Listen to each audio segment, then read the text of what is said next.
Okay, here we go. This is it. So today we're going to go through 3 of my camera bags. I'll leave chapters in the YouTube video so you can find which one you would prefer to watch. So let's start with my main camera, which is the Blackmagic 6K Pro. So let's start with going through the pockets and what is in each individual pocket. So in the top pocket here, we've got the SmallRig lightweight Mac box. In this pocket here, we've got another SmallRig handle with some FN batteries. In this pocket here, we've got the Shinobi as well as some HDMIs, a SmallRig top handle. In this pocket here, we have 2 SSDs, the 500GB SSD for the Blackmagic Pocket 4K, and a second SSD 1000GB for the Blackmagic Pocket 6K Pro. And in this section here is a little follow focus that fits nicely in this little box here. And in this section going along here is the 35mm prime lens from Meike. And down at the end here is my 98-watt battery pack that charges both the monitor and the camera. And finally, we have this section here, which is where the main camera goes. My Blackmagic Pocket 6K Pro cinema camera. And as you can see, it is an absolute elephant of a body of a camera. As you can see, I have the SmallRig camera cage equipped onto the camera. So I got this camera early on at the beginning of 2022, and I think it's one of the best cinema cameras that are affordable on the market. With this camera, when lit properly, the stills that you can get from it are stunning, and again, the price point is extremely affordable for this quality of work. So why did I upgrade from the 4K to the 6K Pro? There are 3 reasons why, and I'm pretty sure you know already what number 1 is going to be, which is the built-in ND filters. These built-in ND filters are an absolute lifesaver, and I'm sure if you've ever gone from external NDs on the lens to built-in NDs, you understand that you can never go back. Second reason is the display, the fact that I can do this, and I can take the display out like that. I know it's not the same as the Canons or the Sonys, but the fact that if I'm going low down, I can have that display and look down at that display. And my final reason is the EF lens mount. The fact that I can get any Canon camera from my friends and I have a more variety of lens options with this EF mount is great. Even though the camera is more expensive, it saves me an extra £300–400 for a good speed booster for the Blackmagic 4K that has the micro four thirds lens cap. The body of this camera is really heavy, especially if you then mount a cinema lens at the front. It is too heavy for a run and gun rig. Even now my back is sore from holding it like this, but it's not a run and gun camera. So if you're looking for a run and gun camera, this is not the one. So I'm just gonna put the camera over there because it's extremely heavy. If you're in the market for a cinema camera and you've got the budget, I highly recommend this camera. I probably wouldn't go for the 4K version anymore. I feel like this camera here is the best you're gonna get from the pocket ranges. I also think this camera is future-proof because of the 6K capabilities, the built-in ND filters, and the EF mount at the front of the camera. So to quickly summarise, if you're in the shop for a cinema camera for around £2,000–2,500, highly recommend the Blackmagic Pocket 6K Pro. Back to this middle pocket, I have my Super 35mm Meike prime lens. This lens is a great match with the 6K Pro because it's a cinema lens and a prime lens matched with a cinema camera, and with that combination it creates great results. Really sharp images, especially during interviews and those cinematic music videos. You want a lens and a camera that embodies that cinematic look and style. And because it's a prime lens, it does 35mm the best it can, which is one of the reasons why the images are so sharp. I'm a big sucker for prime lenses. I love using prime lenses. I love operating with prime lenses simply because I come from that film background and I want that cinema look, and that's just a personal preference. But in my experience, if you are starting out or if you're in your first few years, I think a zoom lens is a better option. Having the ability to have a wider range of shot variety with a zoom lens 18–70, that is a huge benefit that you have. The images might not look as sharp or as good, but often or not, clients don't notice those minute details. However, if you're going down the route of the best cinema look, having those projects, then get a cinema lens, but get a cinema lens kit where you have a variety of different lenses. So an 18mm prime, a 100mm prime, a 70mm prime, 50mm prime. That can be extremely expensive, but you have that shot variety and each lens and each millimeter is the best that it possibly can be. The next lens I want to buy and add to this camera bag is the Sigma 24mm to 70mm. so I don't just rely on 35mm shots, and I can finally get that wider shot variety in my projects.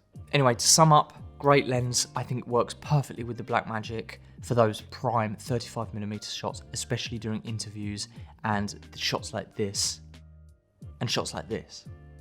The main item I have in this pocket here is the Shinobi external monitor. I'm not going to talk too much about the Shinobi external monitor for the 6K Pro because I've already done a full video review on that topic and how it matches up with the camera. In a brief summary, I have a love-hate relationship with this monitor. I love it because the images are really sharp and you can see everything, and it gives you a lot of customization options. You know, what do you want to see? Do you want to see the frame guides? Do you want to see grids? Do you want to see false color? Things like that. Really helps out with those kind of things, and obviously, like I said before, with the 6K, it only has the flip out monitor on the back, so having this monitor to flip around and to show clients is really good. On the other side, I hate it because it has that yellowy orangey tint to it with this camera. I don't know if it's with the others, but you can't sync it up to Blackmagic RAW. So having that HDMI output and it's not correct and it doesn't look how it looks in camera, then for me personally, who does lighting and color, that's a bit of an issue. And that's one of the reasons why I hate it. At the same time, it is only £300 for an external monitor. And I know that SmallRig, the Action 5, I think is the same price point, and it's a much better external monitor. Then I've got the SmallRig handle here. Really good grip, HDMI, magic arm here, and finally this handle here for when I'm going shoulder rig.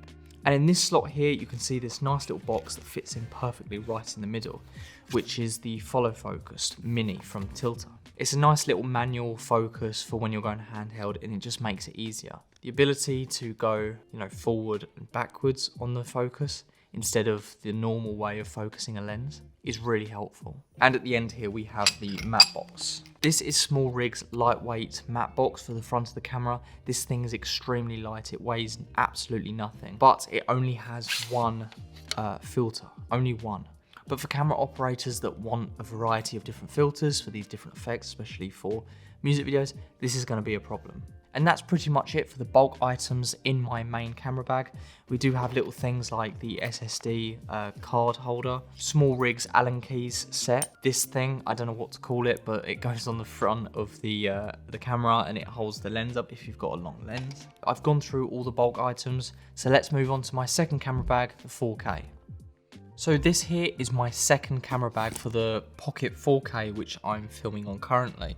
I think it's important to have a second camera bag if you have another camera, because you can organize your items and the accessories for each camera a lot better if you instead of just putting both cameras into one camera bag. Being able to store all of the batteries and the accessories for my second camera in this one smaller compact bag is a lot easier and more beneficial for me who likes to be organized. So I'm going to open this camera bag up and let's see what's inside.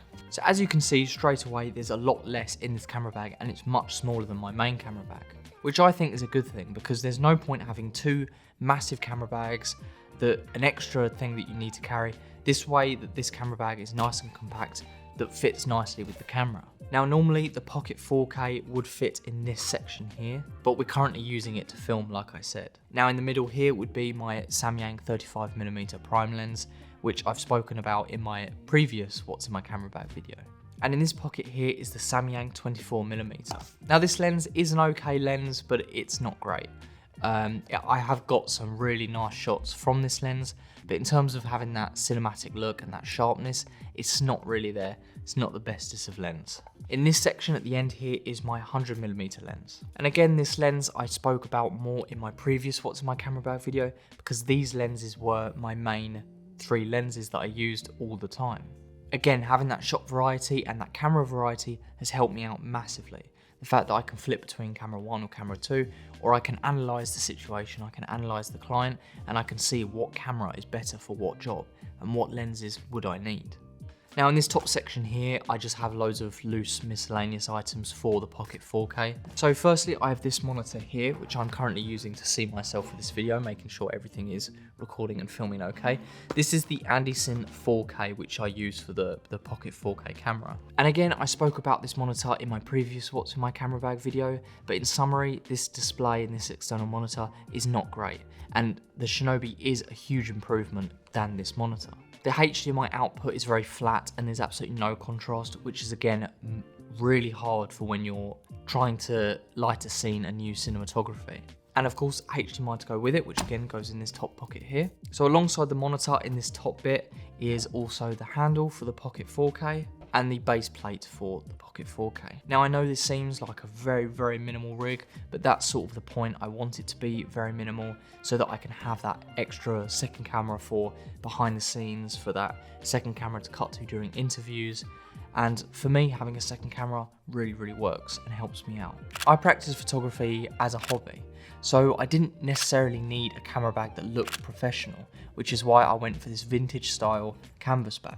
So this camera bag is extremely practical, especially for traveling, which is why I chose it. And if I open it up at the top here, you can see it has this bit here. So if it was raining, then you would have it, you know, sealed up tight. Again, like I said, great camera bag for traveling. Here on the side, you have your water bottle as well as a pouch for your SD cards. See there. So you've got all your SDs organized in one place. So let's move on to the main compartment, which is obviously where the photography camera goes. So we'll start with the photography camera itself. And again, like I said, I do this as a hobby.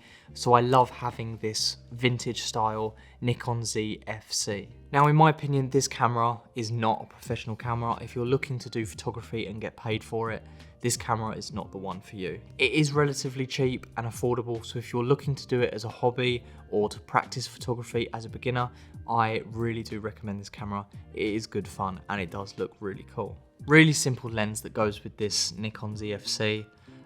Now, if there was a spectrum on lenses, my Meike Super 35mm prime would be at one end and this would be at the other. So this lens is a 16 to 50mm and it goes from f-stop to 3.5 to 6.3 depending on what lens you're at. So 16mm would be at 3.5, which again is not letting a lot of that light in, and if we go to 50, it's 6.3 f-stop, which is, you know, which is nothing, which is why I often struggle with light and the ISO and things like that with this lens. I personally only use this photography camera when I'm out for walks or if I'm out on holiday. And using Lightroom, I like to imitate that film look, you know, using grain and vignette and things like that. Doing this professionally and filming for clients, I think it's quite nice to have another camera for photography, something that you're not actually the best at and something that you're not a professional at. And I think it's nice to just practice with it and just to be creative outside of what you do professionally, which is why I think this camera is a great addition and a great camera for this camera bag.